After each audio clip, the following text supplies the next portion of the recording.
Welcome to the LDA Podcast, a series by the Learning Disabilities Association of America. Our podcast is dedicated to exploring topics of interest to educators, individuals with learning disabilities, parents, and professionals to work towards our goal of creating a more equitable world. Hi, everyone. Welcome to the LDA Podcast. I'm here today with Jeremy Didier, an ADHD coach and immediate past president of CHADD's Board of Directors, and a clinical social worker and addiction counselor. Jeremy, thank you so much for being here today. Oh my gosh, Lauren, thank you so much for having me. Yeah, we're so excited to talk to you a little bit more about ADHD. But before we do that, could you tell us about yourself? Give us a little bit about your background. So I'm an adult with ADHD, a late diagnosed adult with ADHD. I have 5 kids. 4 of them also have ADHD and other fun neurodiversities. I've got 2 that have ADHD and autism, so they're ADHD, and I've got 2 that have ADHD and bipolar disorder, and we've got some dyslexia and some dysgraphia thrown in there, and Tourette, and just, all the fun and fabulous things. I live in Kansas City. I'm smack dab in the middle of the nation. I started the Kansas City CHADD chapter. We call it ADHD KC because back then nobody knew who CHADD or what CHADD was, which is children and adults with ADHD. And thankfully, we were just kind of in the right place at the right time 15 years ago. There wasn't a CHADD chapter here, and nobody was really talking about, ADHD that much, and I needed people to talk to. And so, we've just been incredibly fortunate, and I've been able to volunteer with CHADD along the way, and I got my coaching certification and worked with Impact Parents, formerly Impact ADHD, for a while. And then after that, I realized that what I really wanted to do was assess and diagnose adults with ADHD, particularly women, because I missed my own daughter. I caught all my sons that have ADHD, but my daughter has ADHD also, and we missed her. And I met several other professional adult women with ADHD who had daughters who were also missed. And so we kind of went on this mission to make sure more girls and women were diagnosed with ADHD. So I went back to school when I was 50 and got my master's in social work, and became a clinical social worker and an addiction counselor. And like you said, I'm the immediate past president of CHADD. It was like one of the most incredible honors of my life to get to be in that role for such an incredible organization that supports, people with ADHD everywhere. And I currently serve as the advocacy and public policy co-chair for CHADD. So I'm still very much involved there. So that's a lot about me, probably more than you ever wanted to know. No, that's fantastic. I think that's really going to shape our conversation today, and I'm so excited to get into it. But if we could start at the beginning, Sure. About when your first child was diagnosed with ADHD. Yeah. What did you know about ADHD at the time? What sort of science made you investigate a little bit? What were your thoughts? So I'm embarrassed to say that back in the day, I honestly was skeptical about ADHD, and this was it seems like a very long time ago now. My brother had been diagnosed with ADHD and my sister had been diagnosed with ADHD, but they're 10 years younger than I was. And this is like 80s when they were diagnosed, mid to late 80s. And I was kind of like, I don't think that's accurate. If they just tried harder, they would be doing better. And, thankfully, our son that was first diagnosed, he's our 3rd kid. And if he'd been our first kid, he would have been an only child because he was so dramatically different from the first 2. I mean, he was the classic, I guess, boy with ADHD that you think of. He could not sit still. He ran out in the street. He had no thought of safety for himself or anyone else. We were in the emergency room because he would jump out of trees and break bones, and we had to put locks on the doors way up high because if I turned my back for a second, he would just go explore the neighborhood, and so we had to make it so he couldn't get out. So I honestly didn't know very much about ADHD at the time until we went through the process of getting Theo diagnosed. And that's, like I said, I was just really fortunate that we worked with a nurse practitioner, actually, who was very well versed in ADHD. And, in the Midwest, I think we're just a smidge probably behind, the coasts in terms of ADHD and ADHD awareness. And I'm so grateful for this woman because she asked us about Theo's strengths, and she really came from a strengths-based perspective. And she actually just happened to have in her waiting room, like the most recent copy of a Patricia Quinn and a Kathleen Nadeau article about what ADHD looks like in girls and women. And so that's how I was able to get diagnosed after that. And we just learned a lot along the way. I didn't hardly know anything about medication. There was a huge stigma around medication at the time. And, none of us wanted to try medication, but I also know that our lives were really, really challenging when he was little. We would have to walk around with him when we went to the older two kids events, because he just, he could not sit still. And I remember the first time we tried a medication for him that worked, and this is why I'm pro medication. And I know it's not for everyone, it's a personal choice. But we found the one that worked, and he was young when we started him. So there was a whole, a good deal of stigma around that too. But he sat in my lap for the first time for like 45 minutes, and I got to watch my son's baseball game, and I just sat there and cried like the whole time, because I was so grateful that we had found something that worked, and he was able to sit still for just, and I don't care if kids sit still, but just the fact that he was able to sit in one place for a little while so I could watch the game was amazing. And since then I love to learn. I've just thrown myself into learning everything I can about ADHD. It's my special interest, and so I'm sure I annoy all kinds of people. But I'm also the person that, no matter who people ask what I do for a living, and you probably experience this too, the Uber driver is like, oh, my kids have ADHD, or, all people in the elevator, or, so many people that I meet want to talk about ADHD when they find out what I do. And so it's truly been a gift to be on this journey. Yeah. Well, I wanted to dive more into you're not the first person who realized that they also had ADHD after their child's diagnosis. Could you tell us a little bit about that realization process of how the gears started turning, you started to connect those dots for yourself? Yeah. So, I was always, gosh, I was always a kid. My ADHD, now looking back, presents itself as impulse control. So when I was reading what ADHD looks like in girls and women, one of the things they talked about was that girls with ADHD,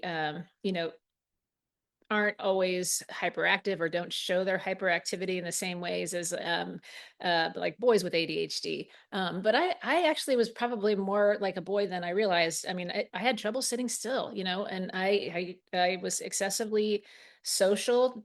I say social. Was very challenged with social skills, but that didn't mean that I didn't try. And I talked a lot. And so, um, and I got a ton of speeding tickets. I think I had like 5 speeding tickets in high school, and like our families, and like our insurance agent came to the house to tell me that I was going to have no insurance if I didn't figure out a way to slow down. That didn't stop me. I mean, I never did actually lose my license, thankfully, but impulsive shopping. I am also an addiction counselor, and I know now that there's lots of people with ADHD who went undiagnosed that self-medicated, and for me that was true as well. I ended up um, you know finding myself a person who needed to have a couple drinks in order to be social and relax and slow myself down enough to be fully present. And that's another one of my passions, is making sure that people with ADHD you know know what the risks are for self medication, but also what the treatment is for self medication. If you're a person in recovery, there are ADHD treatments for you. So it was just really incredibly validating. I joke and say that my husband looked at me and said, duh, everyone knows you have ADHD.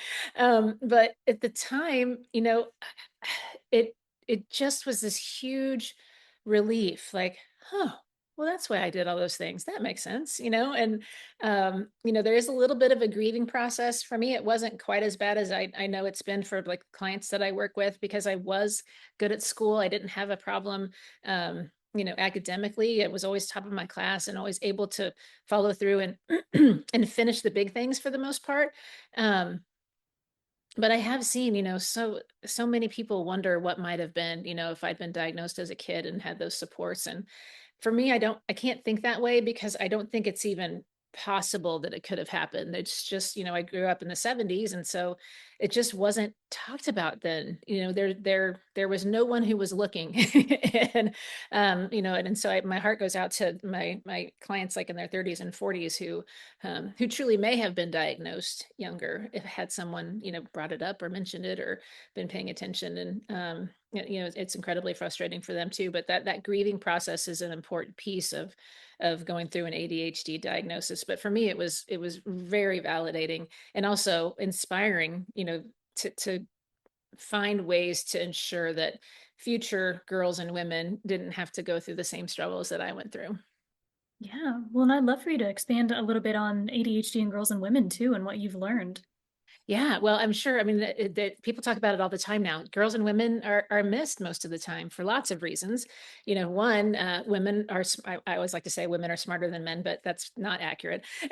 But, however, smart girls and women get diagnosed about 10 years later than their same age peers because they learn how to mask more quickly and how to mask better.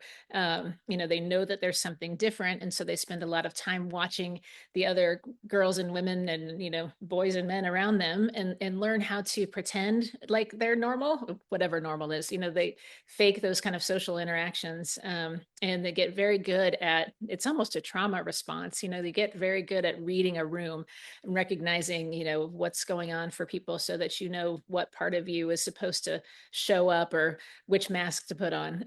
And usually behind the scenes they're completely falling apart. And it just shows up differently, and for the inattentive girl, they get missed because they're not making any noise. They're daydreaming, they're looking out the window. For the hyperactive girl, maybe they are in sports. I see this a lot too, and I saw this with my daughter as well.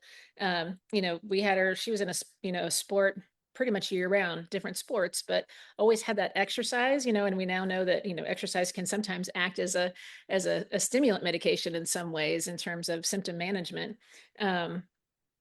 So now that we know more about girls and women, and we're learning more all the time, about how hormones interact with ADHD and with ADHD medication, and also the risks associated with being a girl or a woman with undiagnosed ADHD.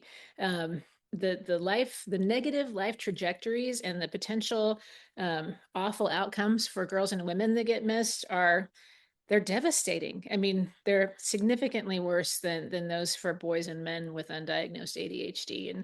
And we're just overachievers, I guess, in that way, maybe in the wrong way. I think it's getting better.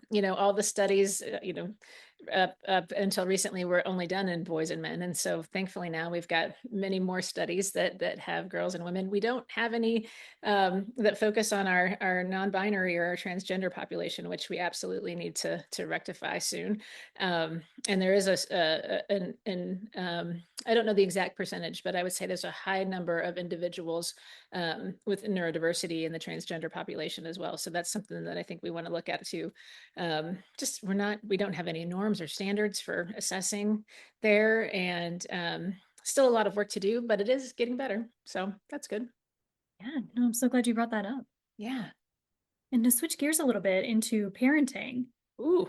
Yeah. So, how can parents who have ADHD or an LD, because they often co-occur, Yeah. how can they support their neurodivergent children? I know there's a lot of how can I support my child if I also struggle with these same things? Do you have any insights to share with us?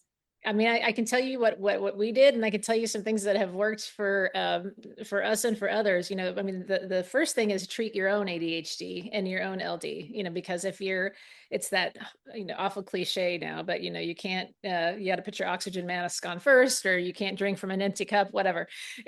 Definitely, and I think one of my favorite research studies about ADHD in parents is that if you do nothing other than treat the parent with ADHD, even if you don't treat the kid with ADHD, the entire household gets better. Even if just the one parent with ADHD takes medication or goes to cognitive behavioral therapy. So treat your ADHD. I have parents sometimes who say, "Oh, I know I have ADHD, but I don't need to go get diagnosed." And I that really makes me mad, and I have to temper it a little bit, because I think you put your kid's gone through this whole process to get diagnosed, and they're looking to you to lead the way. And so, what better way to honor your child's journey than for you to go and get an official diagnosis as well. Even if you have ADHD, there's still something incredibly validating about getting that official diagnosis. So treat your ADHD first before you do anything else. And then, work with a parent coach or someone who specializes in ADHD and cognitive behavioral therapy. Parents who get diagnosed late, and it's different if they've already been diagnosed when they were kids, but if you were diagnosed as an adult, a lot of times there's a significant amount of trauma that comes along with your journey, probably because, ADHD is highly genetic. So your parents probably had ADHD too, and they may have not had the healthiest coping skills. And so, we're hardwired, I think, to repeat some of the things that we learned as kids from our parents. And so I always encourage clients to go and do some trauma work if they have that in their past, because most parents don't want to bring that to their kids. They want to be different, and show up for their kids with ADHD, or any kid, in the best way possible. And the things that work for neurotypical kids don't work for kids with ADHD. I grew up in an age where we would spank. We didn't spank, we were spanked. Or we would take things away. Like the loss of privileges was the way to make things happen, and that doesn't work for kids with ADHD. They just forget. Positive reinforcement, as backwards as it feels, just like stimulant medication. You don't think stimulant medication is going to slow you down, but it does. You don't think that positive reinforcement is going to work for a kid with ADHD, but it does. But you have to learn that, and you have to go through that process. It was super easy to catastrophize for a long time, and for our fear to come out as anger, whether that's how you show up in public, when your kid's melting down, is everyone staring at me, I'm a terrible parent, and then that impacts your output, and that impacts your kid because they can feel it, and you're stuck in this vicious cycle. So learning how your ADHD shows up, learning what your triggers are, super important. And then the most important thing, I think, is, well, there's a couple that I think are the most important. One is that 3 to 5 year developmental delay. So kids with ADHD are 3 to 5 years behind their same age peers in at least one or two major executive function areas. We do catch up, but there's some studies that show that it's like late 20s, early 30s before our brains catch all the way up. And that's okay. I mean, I'd rather know that it's going to take that long. And if you look at your kids with ADHD, you probably can see it. The hardest time is high school, because like my kids are tall. So they look like adults when they're 14, 15, 16. And they look to other people like adults. And if you're just looking at the kid, and a lot of our kids are smart, you're not thinking, I need to give this kid the same supports I would give a 9-year-old or a 10-year-old. And folks, if you've forgotten what that's like, we're talking third, fourth grade. And so if you got a kid in high school, most teachers and adults are not thinking that we need to provide supports that we're given like a fourth grader or a fifth grader, but actually in some cases, or in some areas, that's what they need. And for me, anytime I would get frustrated with my kids, remembering that 3 to 5 year developmental delay always helped me to reset and come from a place of empathy. And I can't remember what the other important thing was. Oh yeah, I remember. You don't have to do it the way other people do. Be willing to think outside the box. I always joke that this is my major contribution to the field of ADHD parenting, and that's, put the kids' toothbrushes by the kitchen sink, or keep deodorant in your car. The little things. If all these things that we have that are societal expectations that we don't even realize, it's okay to not do those, and to outsource things, but that's a whole different journey. So those are my main parenting tips. I don't know if that's helpful at all, but those are the big ones. No, I love those. And I wanted to talk more about your coaching approach for parents that you do with Impact Parents. How did your life experience inform this approach? If you're someone who's looking for coaching, I think it's refreshing, but also validating, again, to be working with someone who's kind of been through it or had that experience and also has ADHD. As a licensed clinician now, as a clinical social worker, I have to be there. There's all this back and forth about disclosing whether or not you have any neurodiversity or ADHD, and it's probably never really gotten in my way. I think it's more supportive for my clients to know. But I've just been incredibly fortunate. I did the ADHD coach training through ADCA. I also did Jody Sleeper triplets training because I wasn't sure if I wanted to work with kids or adults. I was fortunate to meet Elaine and Diane with Impact Parents at a CHAD conference, the first one that I went to, and they were just in the right place. They were getting ready to expand and looking for their kind of first additional coach. And I was just finishing my coach training, and it just worked out perfectly. And I love everything about their model. Being a detective and getting curious about what's really going on, because as we know with kids, behavior means something. And if you don't take the time to try to figure out exactly what's behind the behavior, then you're going to come up with a solution that doesn't fit the problem because you didn't understand the problem. And I also love that, they focus primarily on the parent, because it's easy to forget that you can change and for me that was such a relief to know, okay, I can't change my kid, but I can change the way I react to things, and I can learn new tools and skills. And what a gift to be able to recognize that I can make a difference in myself, and that alone is going to make a huge impact on the family. Yeah. Well, and what are some strategies that you've utilized at home to help your children regulate with ADHD?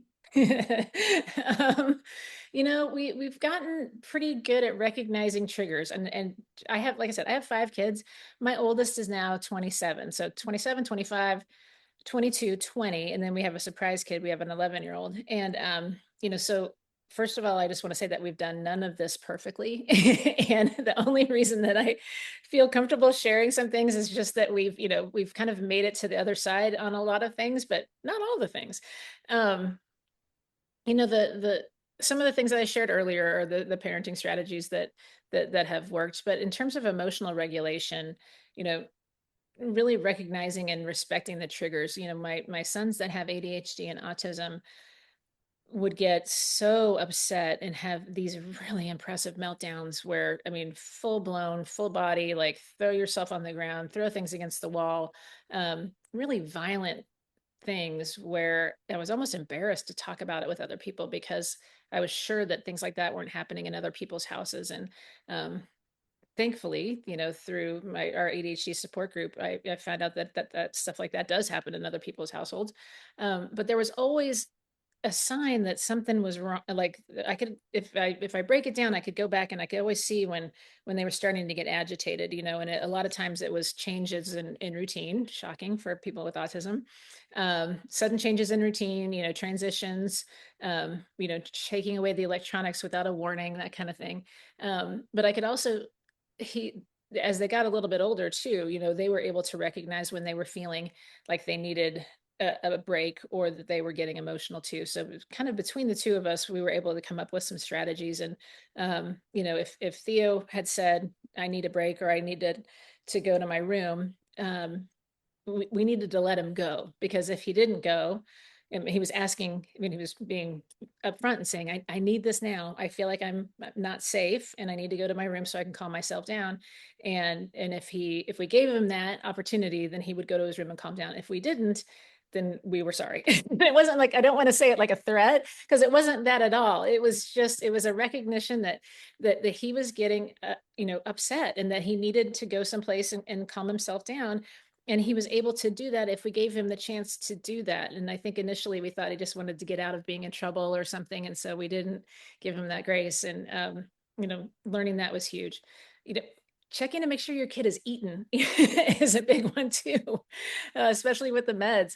After school is prime meltdown time, so we try to always have like a protein-based snack handy, or not to dive right into the homework, or give them a break to let that mental load come off. And gosh, it's been a long time since I had to go to school for 8 hours, and I cannot imagine it. It's got to be exhausting. So it's so easy to forget those things, making sure that your kid's eaten, that the basics are taken care of, and that makes a big difference. Definitely. Well, and especially too, if they are having to mask while at school this entire time, like you talked about earlier, that takes a lot out of you as well, on top of everything else. So Yeah. that makes a lot of sense. Exactly. Yeah, I think I read a statistic somewhere that neurodiverse kids work like 5 times. I don't know if this is accurate. 3 to 5 times as hard. Maybe that's back to my 3 to 5 years, during the day, as a neurotypical kid does, to stay on top of everything and pay attention. I cannot imagine how exhausting. Well, I mean, I can, because I guess I've been through it, but it's no wonder that we're all tired in the afternoon and want to take a nap at like 2 or 3, and I fully support that. So, yeah. Definitely. Well, this might be a big one, but what are some things that you wish more people knew about ADHD? Oh my gosh. I wish more people knew that ADHD has the or can have the truly devastating impact on people's life that it can and does. You know, a lot of times I think people think of it as a joke, to some extent. Oh, we're all a little bit ADHD, or oh, squirrel, and those are fun and funny. And I recognize that I'm a person who has been fortunate and comes truly from a place of privilege here, because I know for many, many, many people, they do not have the benefit of things like being able to have an ADHD coach, or having supportive parents or a partner, or resources that can help you work with individuals who can help you learn to manage your ADHD. But um, it is ADHD impacts literally everything. It's people with ADHD die almost 15 years earlier than their same age peers, due to all kinds of different things. And if you I think Steve Ferrone, who's a world famous researcher, has a study that connects ADHD with all kinds of different illnesses, and just everything, obese, everything is all connected.